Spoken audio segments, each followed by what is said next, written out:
There was last week's Sometimes Silly Sing-Along show, a new look for Shakespeare reviews, and in truth, there are many new graphics going on with all of our shows and more to come soon. Doing a lot with Paulo Garbanzo this week and Nat 21 Adventures in preparation for Halloween. Paulo will be the guest on our next Life's Affair podcast, and I'll be listing the 7 mistakes people make with their garb at fair. So glad you could join me in raising your glasses for a thirst quenching round of Faire Life. Always the good stuff. Gotta love the good stuff. And hello, everyone. Janine and Kristen and Adam, hey. And wow, Chris, hey. So yes, it has been a very, very, very crazy week. I usually say that a lot on Faire Life because it usually is, but this past week was nuts. Pretty much pulled an all-nighter to get the Shakespeare Reviews show up on Friday on time because some craziness with getting some of the videos from Dan. So got it and made it happen. I don't like to say no. Maybe I shouldn't let that get out. That's not necessarily a good thing to be known for. Anyway. Yeah, I'm pretty loopy. She's not wrong. She's not wrong. I don't know quite where I am. But, so let's see. The first thing is, how is the audio? Let me know about that, the audio on YouTube and Facebook. Because now we're on both again. I found a fix. Seems to be working. Audio seem okay. No problems there. Just like to be sure and make sure that there aren't any problems. But yeah, I think it was, I think we're doing it all right now. Now, while you're responding to that question, I do want to mention last week it was a great time because, oh, thank you, RV, for the audio comment. I appreciate that. Want to make sure everything's in sync. And, oh, and in sync on YouTube as well. Great to hear. Yeah, always when you get those technical problems, that's when I go into overdrive and really want to figure out how to fix that. Yeah, because you can't have that. Now, the good news is what this allowed me to do was I'm doing 2 separate streams. I'm not just taking one stream and splitting it. I'm actually creating 2 separate instances of this and sending them out separately. Different resolutions. YouTube is getting the 1080p that it supports, and Facebook is getting the 720p video it supports. So in a way, this is actually was pretty good. This is a very good thing. So the quality of the video on both should be hopefully better. For this, I don't know if you can tell a difference in quality, but definitely for the shows in the future, should be better. So,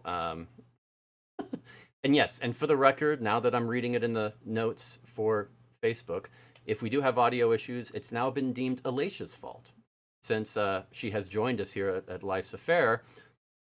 Oh my gosh, that's right, Lee. Now that she's joined us here at Life's Affair, we can, yeah, it can be her fault from now on. She's the low person on the totem pole. I like it. This is going to be great. This is great. This was a really good plan. Very, very well done. Very well done. Oh, and Kristen makes a very good point on Facebook and says, but don't cross those streams. And I think she's right. You got to be careful with that. You got to be careful. I mean, because if you cross those streams, you might run the risk of a very big Twinkie. And those are bad. Very, very bad. But anyway, but last week was a lot of fun. A lot of work, but a lot of fun. Now, I know that some of you might have seen the difference in our Shakespeare Reviews show from earlier times. The earlier shows looked, well, let me see if I can put something up here for you. Something kind of like this, a little bit, you know, the color split screen with Will and I and talking about movies. And then you have the, you know, sometimes you get a picture-in-picture thing. So it's not too bad. It's not too bad. I was very proud that I managed to do that. But now we're looking at something something kind of cool. I think it looks a lot. Well, let's see. Put it like this: lot different graphics. You get the whole you get some cool stuff with the intro, and get me in the kind of not quite a full screen, but it has a little more character to it, and definitely some good branding, I think, and a good look. And then when we go to the split screen here, I think it's move ahead to that, and yeah, go to the split screen, and I think it just looks better. It opens up a lot of possibilities to show some other stuff on the screen and to have a really good look to it. So I'm really excited about that. I think it's going to be really awesome, and yeah, I'm really happy.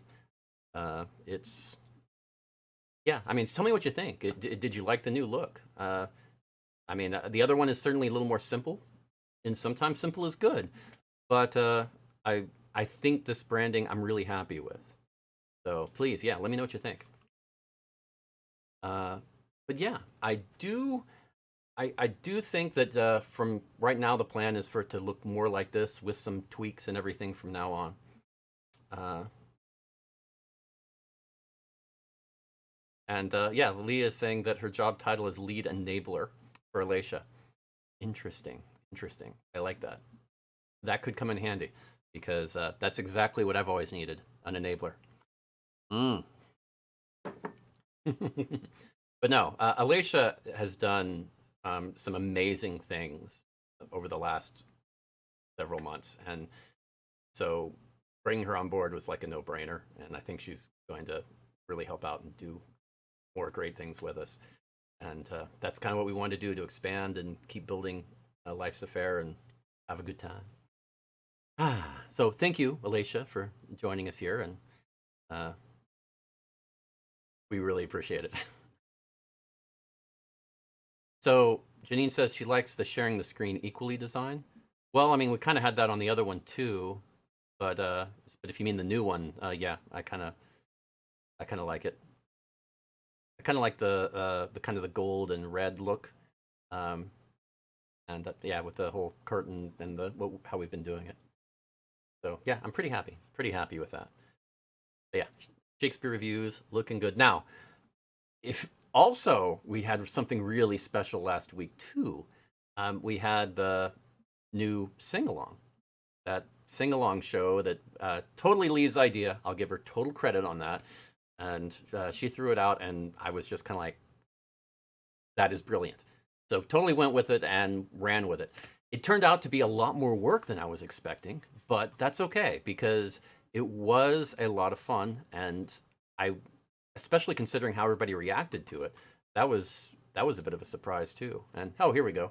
Yeah, get that sing along going, and yeah, the trick was trying to come up with a good way to do the lyrics.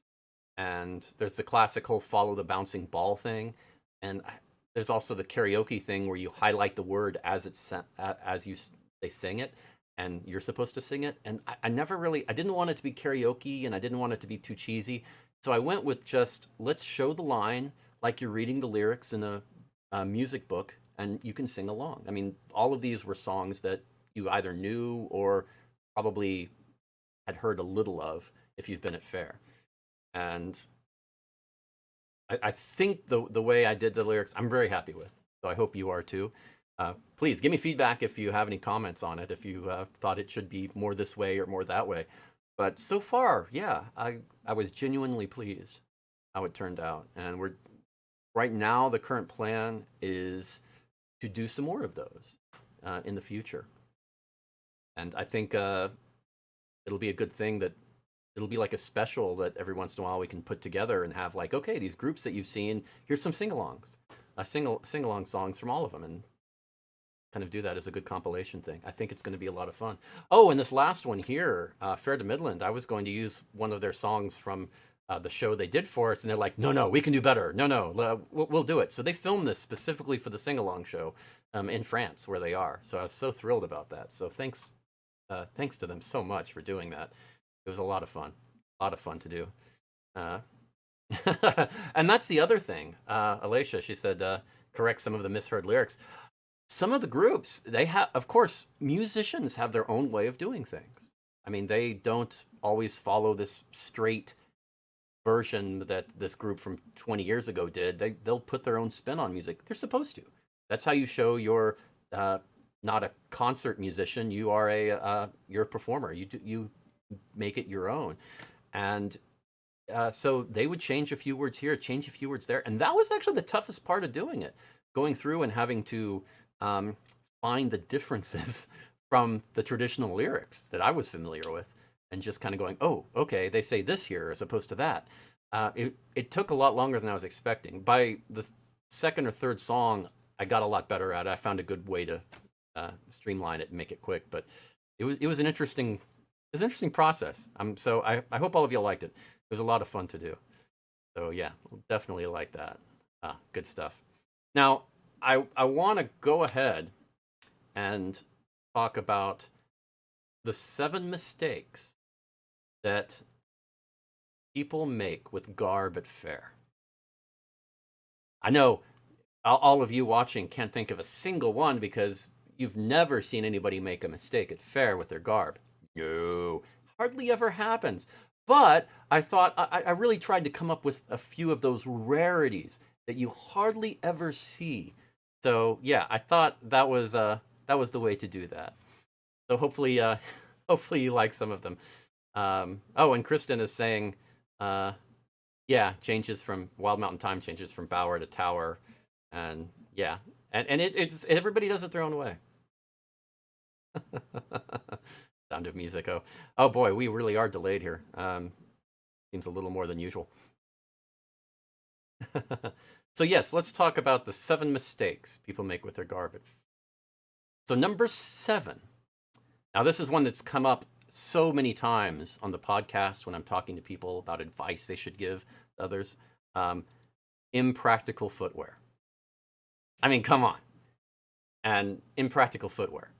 People will wear stuff that maybe looks good, but trying to climb those mountains and hills and walk around all day like they're roughing it on the Appalachians is not a good plan. I mean, I've seen people wear high heels on a fair site before. I mean, really? First of all, that just limits to where you can even walk by a significant amount. But yeah, it's really crazy because you need a practicality to it. It can't just look good. It has to be very functional and feel good, or your feet are not going to last. But yeah, Lee is totally right that it is the number 1 rookie mistake. And you've seen it so much. You really have, right? So yeah, I felt that needed to be on the top of the list there. So yeah, number 6. Now, this is one that always surprises me because I'll see people walking around Faire with huge weapons. Now, don't say it. That's not what I mean. I mean, I mean weapons like that you hold. No, I can't say that. Weapons. Okay, swords and things. Okay, that's bad too. Hammer. Well, okay. Well, you know what I mean. That like the barbarian with the huge Conan sword and all of that walking around, and you have to carry that all day long. I mean, that's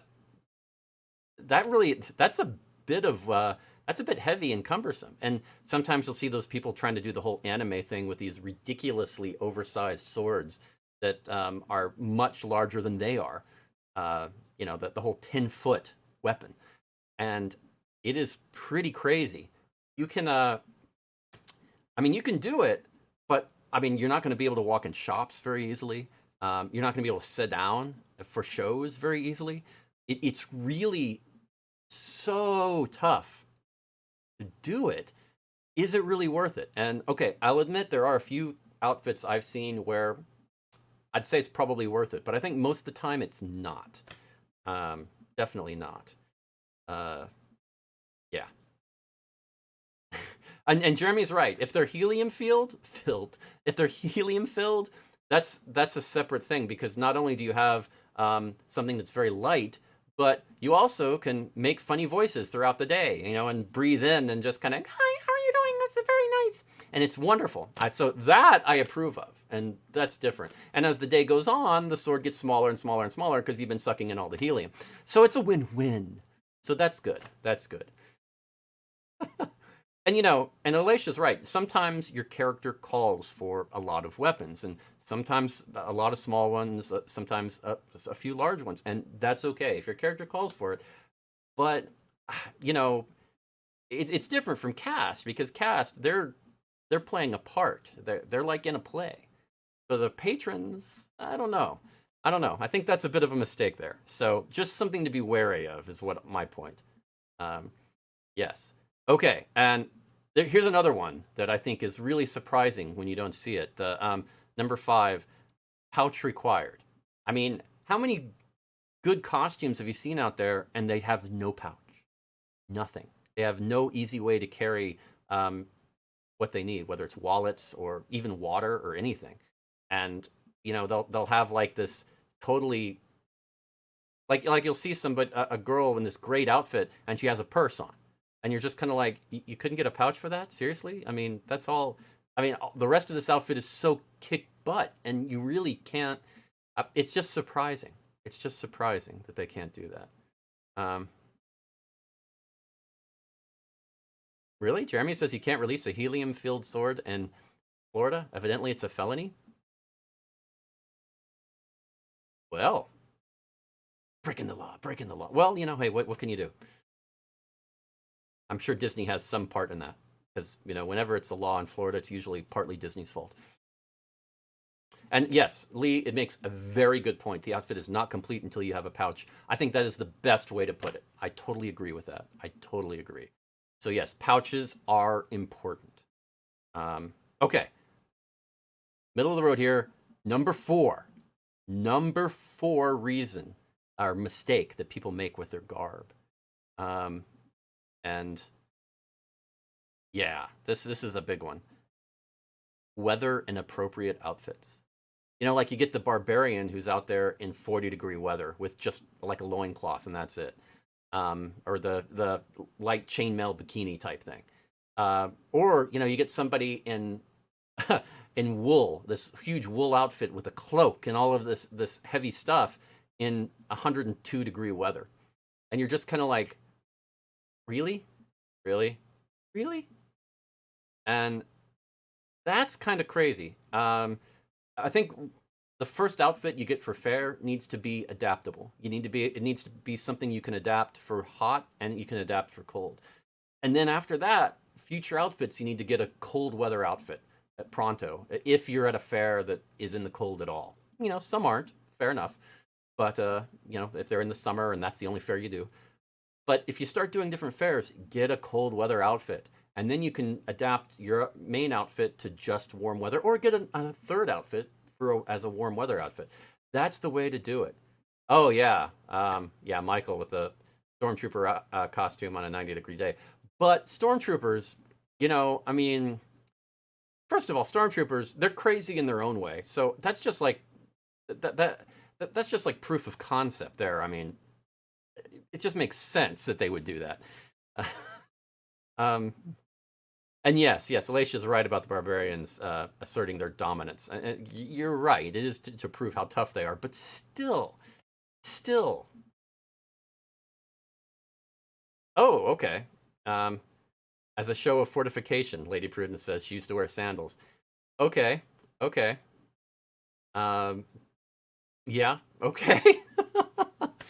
You do what you have to do, but if you're thinking about long-term at Faire, if you go weekend after weekend, you can't afford to get sick. Those colds will get you. So you really, the whole COVID aside, you still have to be well, and it's important. Oh, and on YouTube, Andrew says that layers, he likes the layers approach, and you can scale for almost any weather, and that's true. If you get something that's adaptable, that's what I meant by your first outfit normally.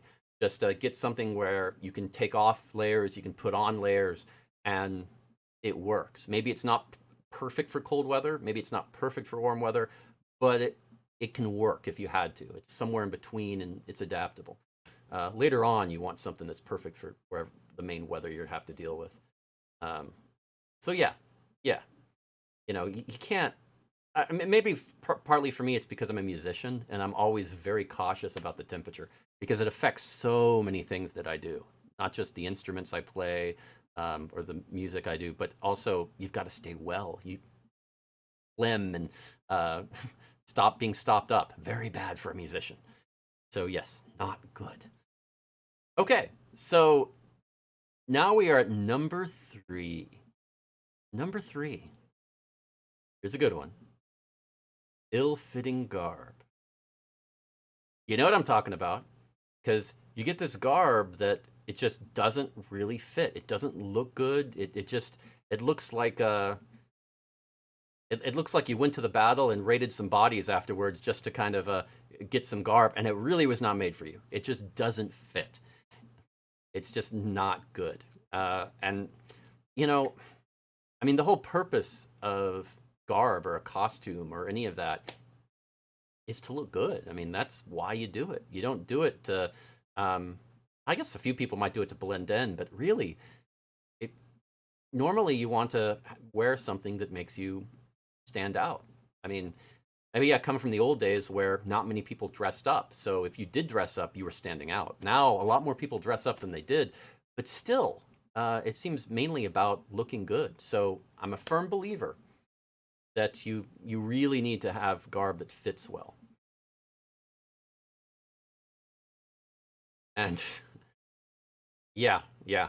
And Lady Prudence is talking about marching band days with numb fingers, and I can relate. I mean, except for me, it wasn't cold. I'm down in Texas, so where I grew up, it was more like in insane heat and having to put on gobs of sunscreen just so I don't burn like crazy because I'm that Irish. You know, so that is kind of the thing.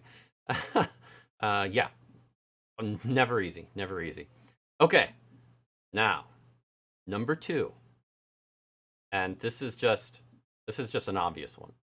I mean, in fact, all of you have already thought of this, but you just probably haven't said it yet. Wardrobe malfunctions. Yeah, yeah. You know, those Scotsmen. This is a family show, okay? You don't want to do that. You want to keep it PG, okay? Because yeah. Take it from someone who's worn a kilt and danced the karabushka at the around the maypole and stuff. Yeah, it is not a good idea. Not a good idea to go commando there. So yes, you don't want those. You know, yeah, I don't think I've ever had a wardrobe malfunction at Faire. Yeah, I don't think I really have. I've had things. I guess I've had things go wrong, like I've lost my hat and uh, where it just came off my head during a show or something like that. Um, but I haven't had anything too bad, luckily. But I usually keep my outfits are usually very simple, not very ornate. I discovered long ago that if I go too highbrow, people are less likely to tip me. You want to have a little bit of the clean looking popper going on so that people feel comfortable approaching you, but they also think, you need this money more than me. So that's always been my approach. Yes. They bring up good points. They bring up good points. People are definitely saying, yeah, a little bit for them. And true, Andrew on YouTube says poorly fitting can also be uncomfortable, unmanageable, especially over time. And you are right.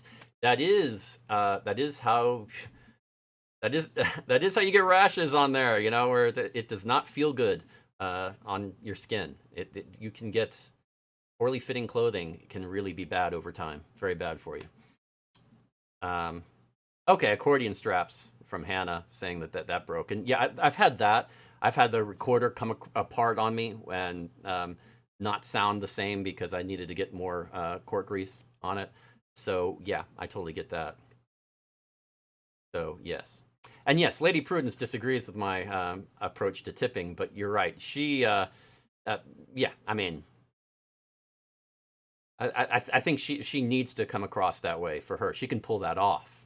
So, she does the court lady thing well. And I've tried. I can't do the court lady thing well. It doesn't work for me. Sorry. Yeah, clasps breaking and all of that. Yes. Um, yeah, yeah, fitting is important. So now that you've all said that, think about how many times you've seen outfits that didn't fit on people at fair. A lot, right? It's surprising. So I really think that's an important one. I really do. I really do. So okay, let's go to number one. Number one. This is the number one mistake people make with their garb. Here you go. Not dressing up at all. I mean, come on. You get people that go into fair and they go week after week, they go all the time, and they do not dress up ever. You know those people, right? I mean, never. And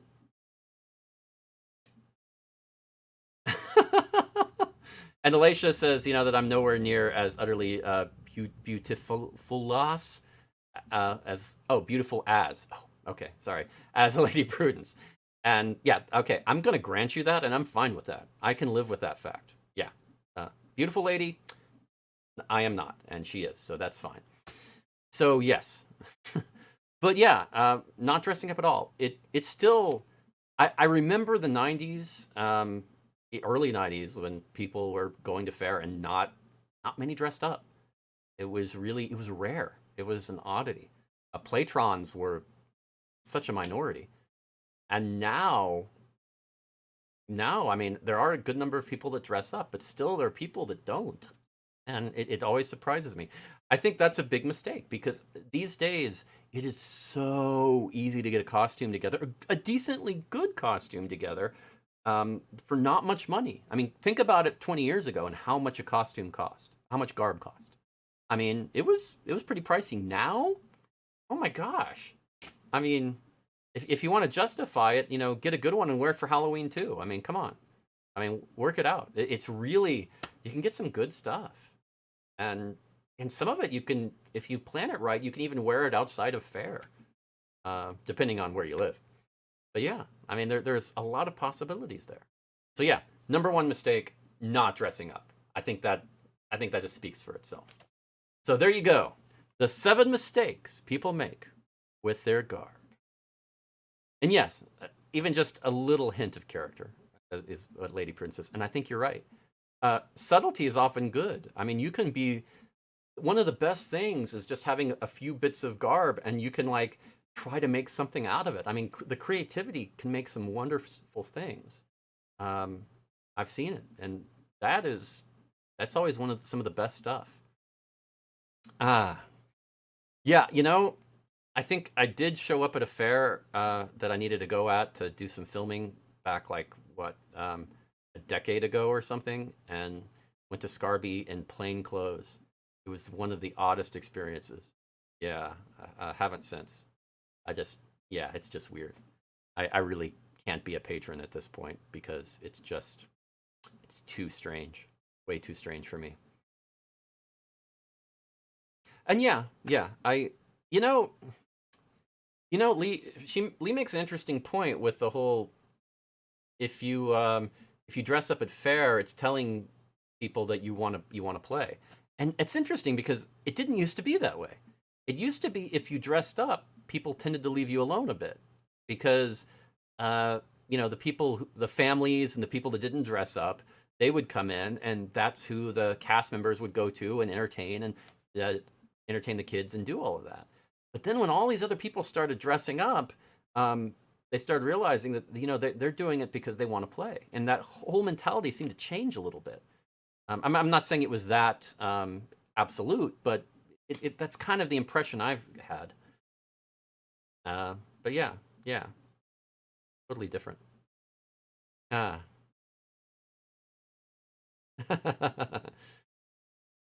Yes, yes, there are some interesting things.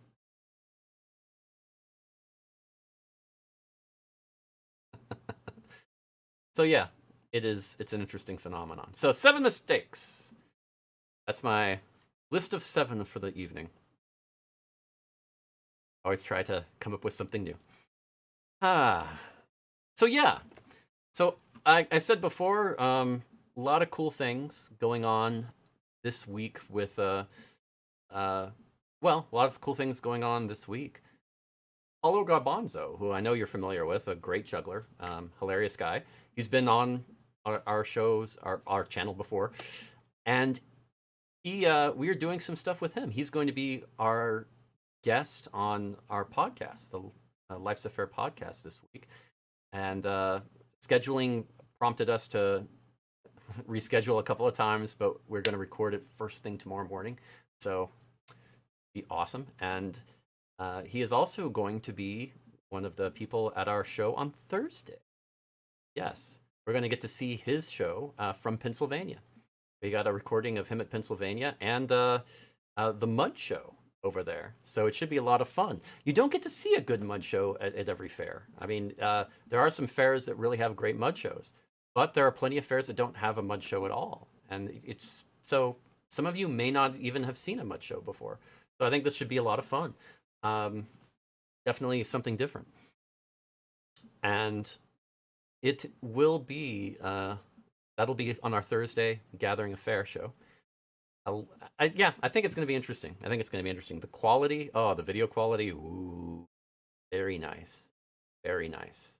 Yeah, we got it in full HD, 60 frames per second with the pins and the juggling. I mean, oh yeah. I mean, I've got to convert it down, I think, to Facebook to 30 frames, but since it was filmed in 60, even at 30, it looks, gosh, you can see it just like so clearly. So I think it's going to be pretty awesome. It's going to be pretty awesome. And Lady Prudence had to bring up the Stormtrooper with the kilt. Yes, she did. Yes, she did. Yes, I think I first saw the Stormtrooper in a kilt. What was it? I don't know, about 12 years ago, 13, 14 years ago, something like that. Yeah, and since then it's become a thing. Yeah, the Scottish Stormtrooper. Oh, I don't know. I don't know. I had weird mixed reactions to that when it first happened. And yeah, Lee actually, yeah, she's not exaggerating here. That was very early on. I want to say back in April, I believe we had a conversation about, we need to do, we really want a mud scene, a mud show, definitely. So yeah, I think that was really a big thing. So we're really glad we did that. And it's hard to match a mud show with another group because, what goes with a mud show? And having Paulo Garbanzo, hilarious comedy and juggling. I mean, I think that is definitely the way to go. It seems like a really good match. So I think it's going to be a good show this Thursday. And then, of course, Friday, I already told you a little bit about Shakespeare Reviews, and that one is going to be... Yeah, I totally forgot what it was. Okay, got it. Much Ado About Nothing. So, yes. Much Ado About Nothing from 1993. So, yeah, something to check out, right? Because that is a wonderful film. I don't want to spoil my review, but it's a wonderful film. You're going to love it. So definitely check that out if you haven't seen it or you haven't seen it in a while. It is just one of the best, I think, Shakespeare adapted films that there is, that there really is. So definitely check that out. The Much Ado About Nothing. That's the Kenneth Branagh and a very young Kate Beckinsale. That was her first film.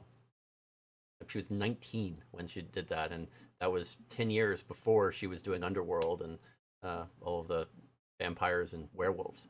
It was, yeah, you almost can't tell it's her. It's really bizarre. If you didn't know that was her, you'd probably miss it. And yeah, and Lady Prince is right. Kenneth Branagh and Emma Thompson, they were married at the time, and the chemistry is just so there. I mean, they're phenomenal actors anyway, with a good history before that. But yeah, there's such good chemistry between them that it is just such a good film. So yeah, definitely check that out. Let me see. I think you can. I want to say you can find that on probably Amazon Prime or Netflix or something. I'm not. It's going to be on one of them because it's such a popular film. I'm sure it's probably there. So definitely take a look and see if you can get check that out before Friday, and just relive it because it is a great film. It's not perfect. It has its downsides. Oh, is it streaming on Hulu right now? Okay, excellent. That's why Lee's here. She reminds me of these things because I wouldn't know. But yeah, excellent. And yeah, I mean, of course, at the time when we watched it, if we watched it back then in the '90s, nobody knew who Kate Beckinsale was. So, I mean, you wouldn't really think about it. She was like the bottom on the list of actors because everybody else was a known actor. I mean, uh, yeah, yeah, everybody from Denzel Washington to Keanu Reeves. I mean, Michael Keaton. I mean, it's a crazy cast. I mean, it's amazing. I mean, a lot of these people you wouldn't think of putting them in a Shakespeare uh, or Shakespeare play, but a lot of it just works brilliantly, and the camera work is wonderful, just wonderful. Branagh loves to do those long 2 to 3 minute shots of just the camera moving around people and moving with people, and it's the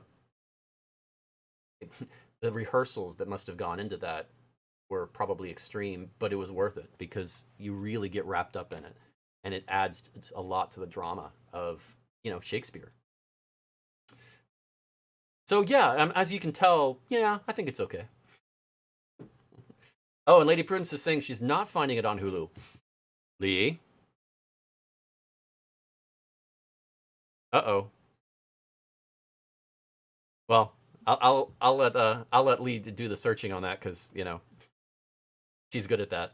But but yeah, yeah, I think it's going to be a really good film, and I'm that you're all going to like it. So yeah, and no matter what Shakespeare thought, I mean, I mean, Dan, he just, but his opinions, whatever. I won't spoil it.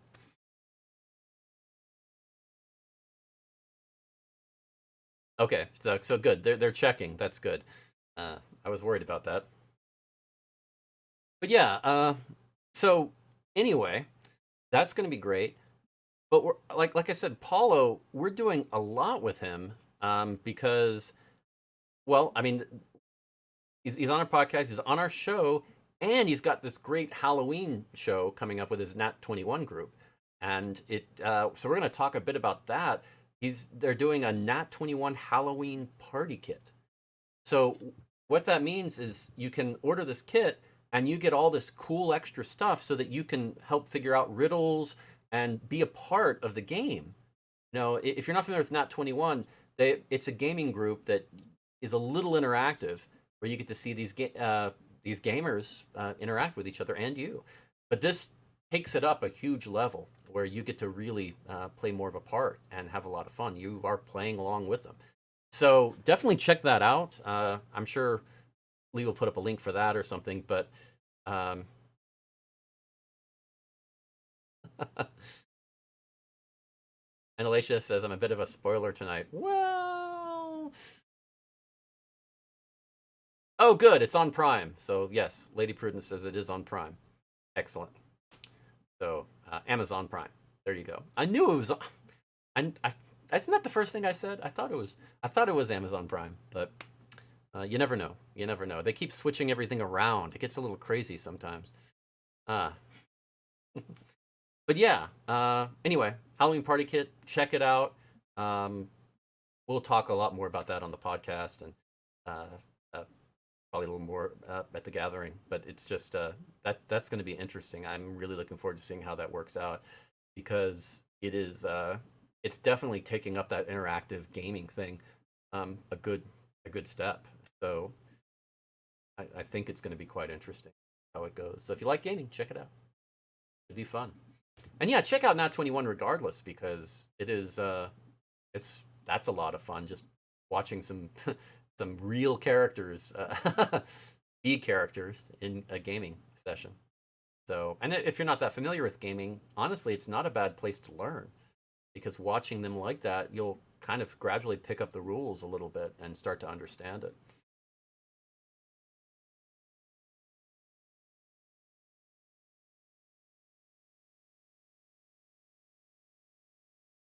Oh, was I not supposed to say that Alicia was a gamer?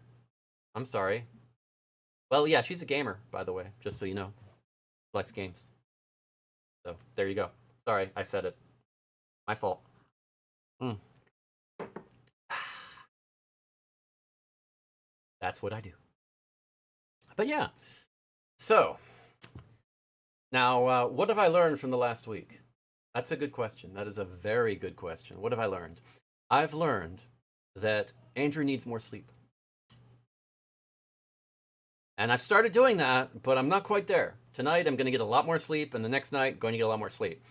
But I'm still totally worth it because I'm really proud of everything that we've all put together and stuff for the future. Ooh, there's going to be some cool things for the future. Right now, we have stuff going on 4 days a week: Monday, Tuesday, Thursday, Friday. Monday, we have this Faire Life. Tuesday, we have the release of the podcast. And Thursday, we have a gathering, usually, or some variation thereof. And then Friday, we have Shakespeare reviews. Um, so, yeah. Yeah. Oh, and Lady Prudence is asking if I've seen her new video for Bardic Inspiration. No, I have not. So, yeah, put that link in there if you want, Lady Prudence. Please. I will definitely check that out because I do love that song. Speaking of gaming. So, yeah, definitely. Please throw that link in. But yeah, and if not, I assume it's on your page, so I'll check that out too. Regardless, that would be great. That would be awesome. Yeah. So that is that has been a crazy week, but a rewarding one. And that's I can't ask for much more than that. I mean, yeah, hard work, but I love the result, and it's only getting better. Yay, a boost. Okay, we got it.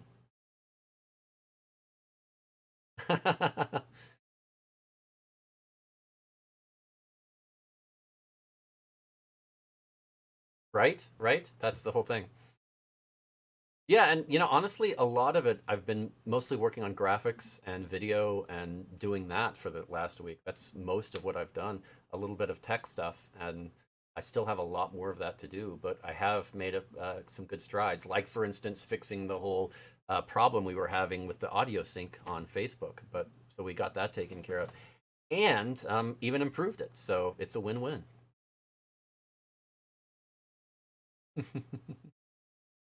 So yeah.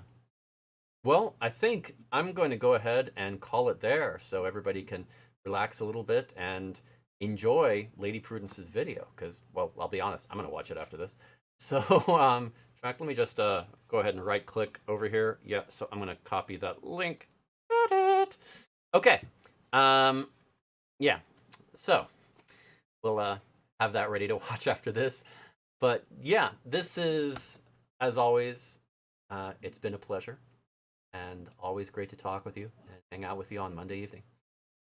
So, again, have a good week and have a fair life.